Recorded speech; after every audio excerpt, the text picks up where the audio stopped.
Welcome to this series of final term preparation. ये final term की preparation series की video है। Complete series इस चैनल के ऊपर अपलोड की जा रही है और आज की वीडियो के अंदर आपको MTH 101 के फाइनल टर्म की प्रिपरेशन के लिए इंपॉर्टेंट पॉइंट्स करवाए जा रहे हैं। तो शुरू करते हैं आज के इस ट्यूटोरियल को। Differentiation and its application. Differentiation और उसकी एप्लीकेशन की हम बात करते हैं। इम्प्लिसिट डिफरेंशिएशन को अगर हम देखें तो ये एक तरीका है अंडरस्टैंड करने के लिए जो रिलेशनशिप होते हैं क्वांटिटीज़ के दरमियान जो कि क्लियरली तौर पे सेपरेटेड नहीं हैं। जैसे कि अगर आप जो वो ट्रैक कर रहे हैं दो फ्रेंड्स जो कि वॉक कर रहे हैं एक पार्क में, तो इंस्टेड के आप एग्जैक्टली जाने जो उनके पैथ्स हैं, आप सिर्फ जो है वो क्या करते हैं, हमेशा ये जानते हैं कि वो हमेशा कनेक्ट हैं, एक रॉप के ज़रिए कनेक्ट है। आप ये जानते हैं कि वो एक रॉप के ज़रिए कनेक्ट है। तो अगर एक मूव करता है फास्ट तो दूसरा जो है वो एडजस्ट करता है ख़ुद को। और ये जो हिडन कनेक्शन है ये एक इम्प्लिसिट रिलेशनशिप की तरह है। और एक बलून के बारे में सोचें कि जो कि इन्फ्लेट हो रहा है तो उसका रेडियस बढ़ रहा है और उसका सरफेस एरिया भी चेंज हो रहा है। इवन कि आप उसको डायरेक्टली मेजर नहीं कर सकते उसका जो एरिया है। और इम्प्लिसिट डिफरेंशिएशन जो है वो हेल्प करता है अनकवर करने में कि कैसे एक चेंज जो है वो इन्फ्लुएंस कर रहा है दूसरे को और लिंक भी नहीं ब्रेक हो रहा।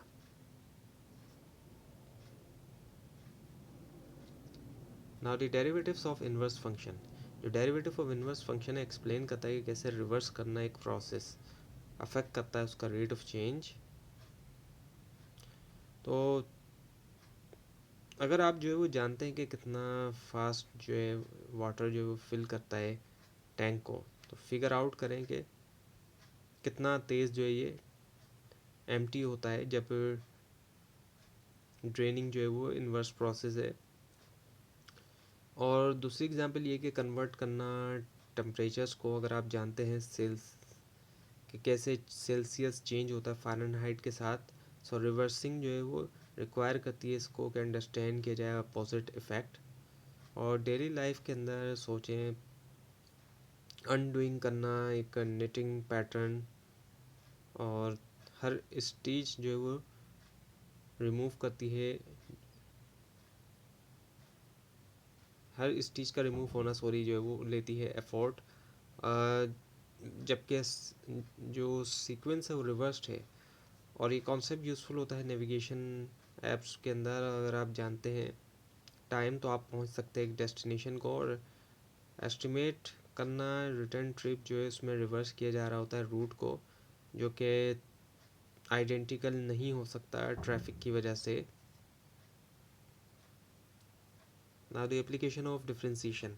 डिफरेंशिएशन की बहुत सी एप्लीकेशन है डेली लाइफ में, और एक कॉमन एग्जांपल है प्रेडिक्ट करना स्पीड। जब आप ड्राइव कर रहे हैं तो आपकी गाड़ी का जो स्पीडोमीटर है वो शो करता है कि कितना तेज़ी से जो है वो डिस्टेंस जो है वो होता है, कितना तेज़ी से फासला तय किया जा रहा है वक्त के साथ।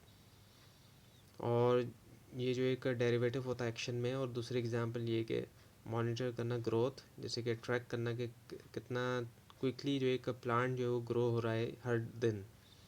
बिजनेसेस जो है वो यूज़ करते हैं डिफरेंशिएशन ताकि फोरकास्ट करे ट्रेंड्स।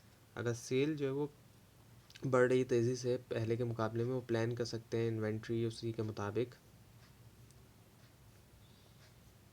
और हेल्थ के अंदर डॉक्टर जो है मॉनिटर करते हैं हार्ट रेट चेंजेस ताकि डिटेक्ट करें स्ट्रेस या इलनेस। और इवन के कुकिंग के अंदर भी जो है वो ये कॉन्सेप्ट है, जब हीट किया जा रहा है सूप तो जो रेट ऑफ टेम्परेचर है वो इंक्रीज़ करता है मैटर को ताकि अवॉइड किया जाए बॉइलिंग ओवर। सो डिफरेंशिएशन जो हेल्प भी करती है डिज़ाइन करने में। रोलर कोस्टर्स यहाँ पे इंजीनियर कैलकुलेट करते हैं स्टीप स्लोप जो वो जो कि सेफ्टी होना चाहिए, जो सेफ्टी के लिए और थ्रिल के लिए भी, एक तरफ सेफ्टी भी हो और थ्रिल भी हो।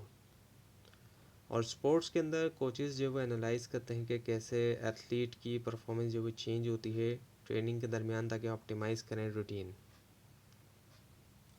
Now the optimisation in theoretical tools. Extreme maxima.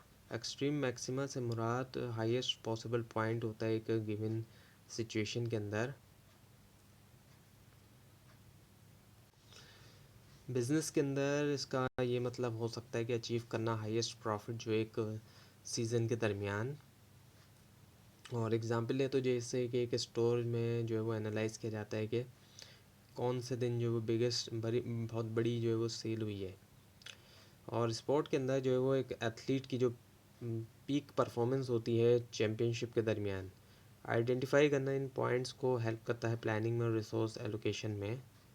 और फार्मर्स जैसे कि देखते हैं बेस्ट टाइम जो है ईयर का जब क्रॉप यील्ड जो है वो मैक्सिमम के ऊपर होती है, ताकि स्केड्यूल करें वो हार्वेस्ट।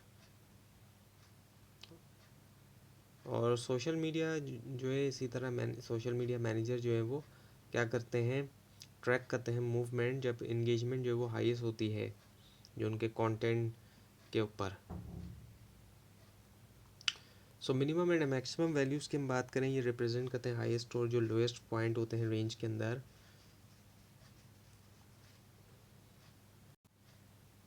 तो जैसे कि मैं इमेजिन करें एक रोड ट्रिप जो है वो प्लान कर रहे हैं और आप चाहते हैं शॉर्टेस्ट रूट यानी कि छोटा रास्ता जो है जो कि मिनिमम डिस्टेंस है और मोस्ट सीनिक व्यू जो कि मैक्सिमम ब्यूटी हो गया वो। और बजटिंग के अंदर आपका एम जो है वो होता है क्या लोएस्ट एक्सपेंस के ऊपर, जबकि अचीव करना हाईएस्ट क्वालिटी। रेस्टोरेंट यूज़ करते हैं इस कॉन्सेप्ट को जब वो प्राइस कर रहे होते हैं मेन्यू, वो बैलेंस करते हैं लोएस्ट कॉस्ट इंग्रेडिएंट के लिए हाईएस्ट कस्टमर सेटिस्फेक्शन के साथ।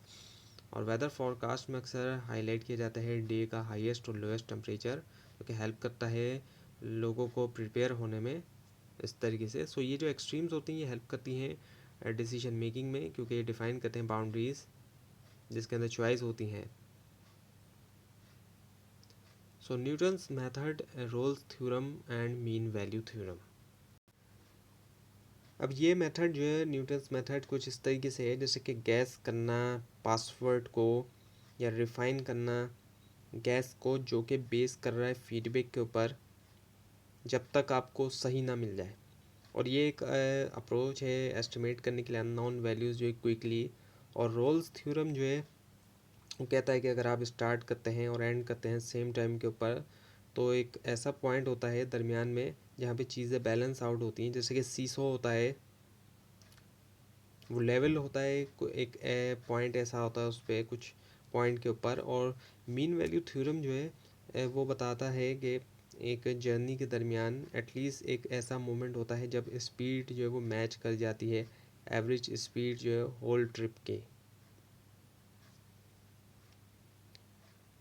Now the integration and its application. Integration जो है वो है किस चीज़ के बारे में, कंबाइन करना स्मॉल पीसेस ताकि पूरा का पूरा जो होल है उसको मालूम किया जाए। इमेजिन करें फुल फिल करना स्विमिंग पूल जो है वो कप ऑफ वाटर के साथ, इनके कप के ज़रिए फिल किया जा रहा है कि स्विमिंग पूल को। तो हर कप जो है वो अगर हम उसको ऐड करेंगे जितने भी कप उसमें डाले गए हैं फिल करने के लिए, तो उससे हम टोटल वॉल्यूम निकालेंगे। और इंटीग्रेशन जो है वर्क करती है सिमिलरली सम करते हुए टाइनी चेंजेस को, ताकि कंप्लीट पिक्चर हासिल की जा सके। सब्स्टिट्यूशन जो है वो बनाता है चीज़ों को इजी सिंप्लीफाई करते हुए टास्क, जैसे कि यूज़ करना होज कप के मुकाबले में।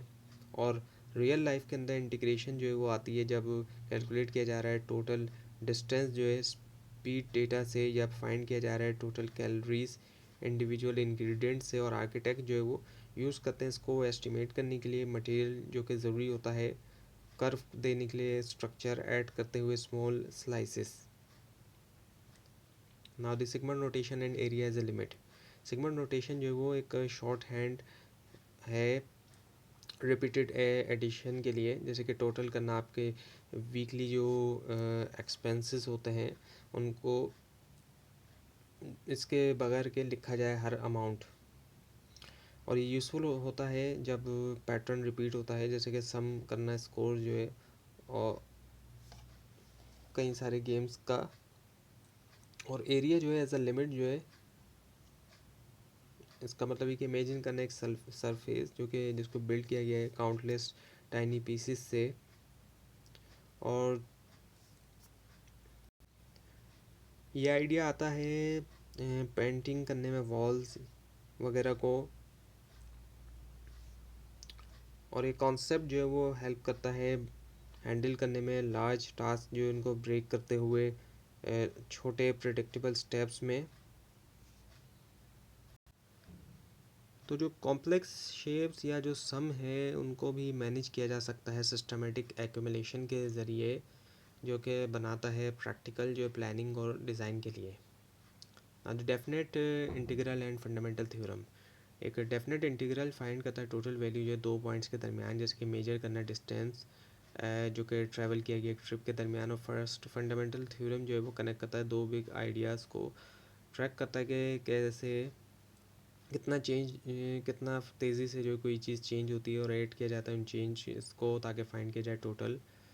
और ये इसी तरीके से है कि जानना दोनों स्पीडोमीटर रीडिंग और जो ओडोमीटर रिज़ल्ट होते हैं। और जो सेकंड फंडामेंटल थ्योरम है वो शो करता है कि कैसे अंडरस्टैंड करते हुए स्मॉल चेंजेस हम रिकंस्ट्रक्ट कर सकते हैं होल पिक्चर। और ये जो प्रिंसिपल हैं ये आते हैं बजटिंग में, ट्रैक करने में डेली एक्सपेंसेस ताकि कैलकुलेट करें मंथली टोटल्स।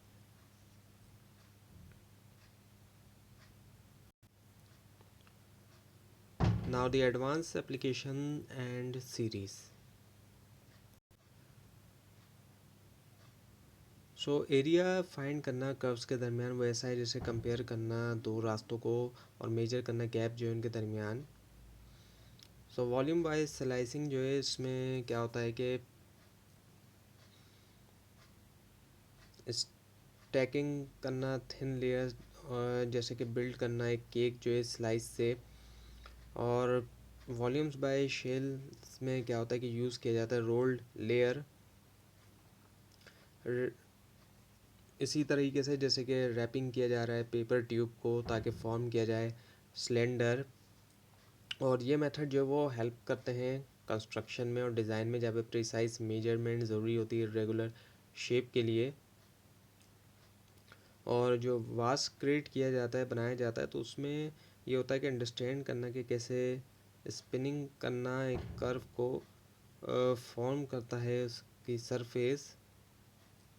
और ये आइडिया शो करता है कि कॉम्प्लेक्स 3D ऑब्जेक्ट को बिल्ड किया जा सकता है 2D पीसीस से।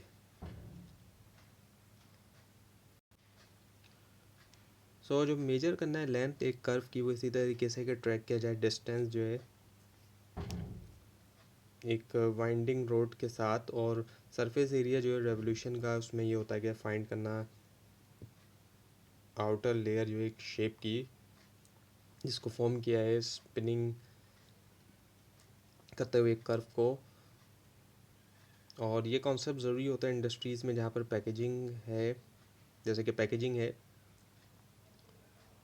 सो वहाँ पर नोइंग सरफेस एरिया डिटरमाइन करता है जो मटेरियल ज़रूरी होता है। और ये इसके अलावा आर्ट और डिज़ाइन में भी हैं, जहाँ पर कर्व जो है वो डिज़ाइन डिफ़ाइन करता है एस्थेटिक। अंडरस्टैंड करना एंड मेजरमेंट को यकीनी बनाता है एक्यूरेसी जो है प्रोजेक्ट्स के अंदर, जिनकी रेंज होती है ब्रिजेस को बिल्ड करने से लेकर ज्वेलरी क्राफ्ट करने तक। Now the work improper integral and l'Hopital's rule. Work जो है वो कनेक्ट करता है एफर्ट जो है उसको मूवमेंट के साथ, जैसे कि पुश करना एक बॉक्स जो है डिफरेंट फ्लोर्स के ऊपर। और इम्प्रॉपर इंटीग्रल जो है वो डील करता है बहुत ज़्यादा लार्ज या एंडलेस रीजन्स के साथ, जैसे कि एस्टिमेट करना टाइम एम्प्टी करने के लिए एक लेक जो है एक टाइनी ड्रेन के ज़रिए, एक झील वगैरह को जो है यानी खाली करने के लिए। और एल हॉपिटल रूल जो है वो हेल्प करता है कंपेयर करने में दो जो चेंजिंग क्वांटिटी होती है जब ये बिहेव करती है अनप्रिडिक्टेबली, जैसे कि डिसाइड करना कि कौन से दो पिघलते हुए जो आइस क्यूब हैं वो पहले ख़त्म हो जाएंगे। और ये जो आइडियाज़ हैं ये क्रूशल हैं इंजीनियरिंग और साइंस में, यहाँ पर एक्सट्रीम कंडीशन जो है वो और जो अनप्रिडिक्टेबल बिहेवियर है वो अक्सर होते हैं।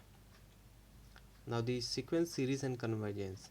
सीक्वेंस जो है वो ऑर्डर्ड लिस्ट होती है, जैसे कि डेली टेम्परेचर या स्टेप्स जो कि वॉक किया जाता है हर दिन। और इनफाइनाइट सीरीज़ जो है वो ऐड करती है एंडलेसली तौर पर बहुत सी टर्म्स को देखने के लिए कि क्या वो सेटल होती है एक फाइनल वैल्यू के ऊपर।